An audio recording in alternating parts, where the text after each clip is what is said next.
This was on Morning Joe the other day. Joe Scarborough, the host of that program. And boy, hasn't he done a 180 since he first went to work at MSNBC. And Joe Scarborough, a conservative, strong conservative, Catholic, white male legislator from the Florida Panhandle. Dude, you can't get much more red than that. Swear to God. But Joe has done a total 180 since the age of Trump began, right? Anyway, one of his regular partners on that show, John Heilman, both Scarborough and Heilman called out Trump for stoking violence with rhetoric that Scarborough says is, quote, straight out of Nazi Germany, end quote. Well, duh. Yeah, this. I have to just make an aside here. There was an unwritten rule that was in effect for a long time in broadcast and publications that what Hitler did was so vile, so inhuman, so bestial, that resulted in the deaths of maybe 100 million people on this planet, 6 million of whom were sent to their deaths in gas chambers and furnaces in death camps. It was so vile and so demonic what Hitler was and did that references to Nazi Germany or Hitler or the Nazis as a means of showing the fascist traits of a political leader or a political movement was verboten, to use a term.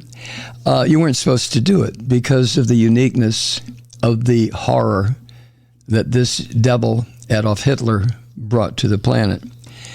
But we have seen in the past several years such a resurgence of flat-out Nazism in this country, not to mention in various countries in Europe and the Far East. We have seen this rise of political fascism that can only be equated to and described with a full understanding of the Nazis who tried to destroy Germany and the rest of the world. So using the terms like Scarborough did, that Trump was using rhetoric, quote, straight out of Nazi Germany, end quote, or what I've said about these bastards for years. I've made no bones about the fact, going all the way back to George W. Bush, some of his fascist war crimes,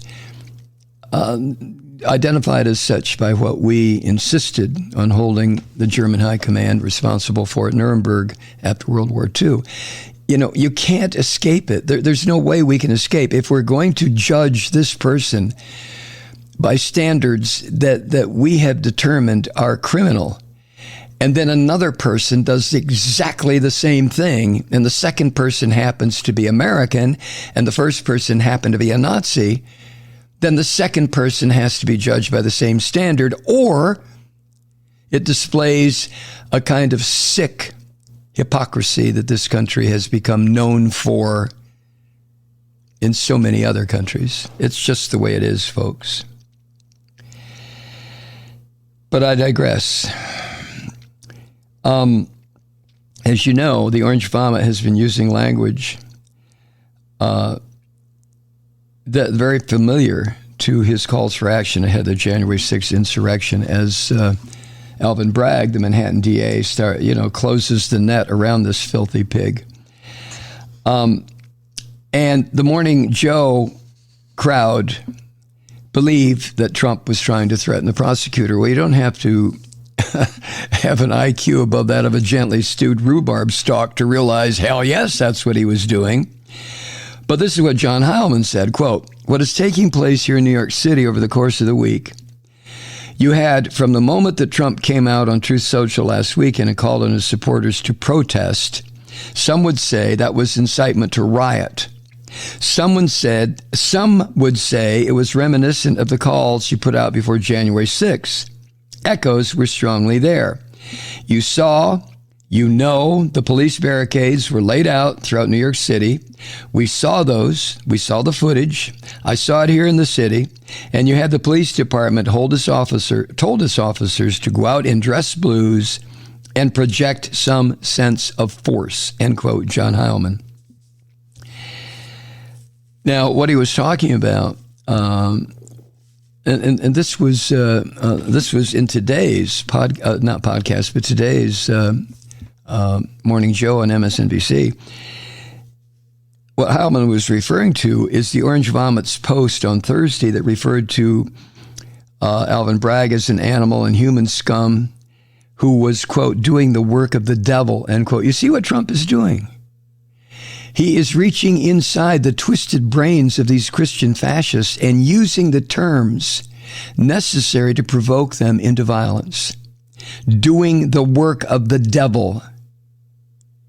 That's out of Trump's mouth. This son of a bitch is extremely sick and in extreme danger to this country at this point.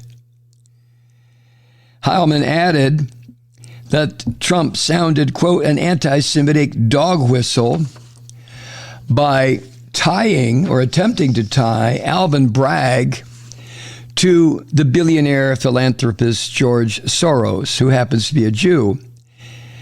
And Scarborough said that Trump's rhetoric has an alarming historical precedent. This is what Scarborough said, quote, if this isn't fascist-type language and fascist-type imagery, then it doesn't exist. Here you have a former president of the United States, let's face it, Republicans, he's your guy, he's the head of your party, with a baseball bat and a split screen and a prosecutor who he is calling human scum. I mean, is that straight out of Nazi Germany? Calling him human scum? Calling him an animal? Doing the George Soros lie? We're going to dig into that, about what a lie is. More anti-Semitic dog whistling from Donald Trump. And every Republican, it seems, that talks about this, they just can't help but engaging in the anti-Semitic dog whistling, going against a Holocaust survivor. We could show you this, but go back to the image of the baseball bat while John Heilman talks here. Look at this. This guy who was once president of the United States, end quote. And while Scarborough was saying that, of course, they ran a shot of the video of Trump with the baseball bat alongside Alvin Bragg. It is very clear what this Nazi son of a bitch is trying to do, Trump. Now, John Heilman, for his part, said that Trump's posts on his toy social media network could potentially put him, Trump, in additional legal jeopardy because it's a direct threat to a public official. But, I keep coming back to why hasn't Trump been arrested?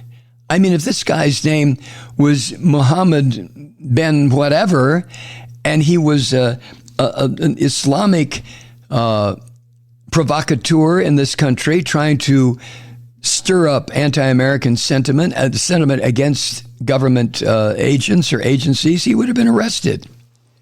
Where's Merrick Garland? What the hell is the man waiting for? What a disappointment this Attorney General has turned out to be. Anyway, John Heilman again, talking about the image of Trump standing there with a baseball bat next to Alvin Bragg. Heilman said, quote, it is a provocative image to say the least. Dangerous, incendiary. There's been a lot of discussions around the security that's being put in place to try to protect Alvin Bragg here in Manhattan. You guys made the point earlier. There is no doubt we don't know what Donald Trump's supporters will or won't do if he is indicted. But what we have seen over the course of this week is that when Donald Trump threw up the Trump signal, the bat signal on Saturday, and tried to move this case out of the legal realm and into the political realm. End quote. Now, of course, the filth, the anti-American scum in the U.S. House of Representatives, I'm talking about the Christian fascists, have already rushed to Trump's aid and demanded a look inside Bragg's investigation. What's his name? Jack it off. Jim Jordan tried to tell Alvin Bragg, send us your papers. And Alvin Bragg more or less told him, go fuck yourself, boy, get out of my face. I'm sorry, I know I'm using the F word again, but I'll try to back off, okay? Heilman said this. He added this today about these Republican dogs. He said, quote, he, Trump, asked them to jump, and they said, how high? They're aiding in his effort to try to delegitimize, disrupt, wreak some kind of chaos that will, I guess in Trump's view, advantage him politically somehow, potentially disrupt the proceedings of the grand jury. We have no reason to think that has happened yet, but in Donald Trump's world today, in Donald Trump's head, he thinks he won this week. Yeah. I mean, there's nothing I can say, although I've tried over the course of the past couple of months, but there's nothing I can say that would bring a clearer, sharper focus on what Trump is trying to do in this country. I mean, it's like all the stops are out now. Trump does not give a goddamn about what happens to the United States. He doesn't care how many people are hurt or killed. He just doesn't give a shit. He is so out of control at this point. This is like a beast out of some Nordic legend. This is like it's like a golem out of Lord of the Rings stories.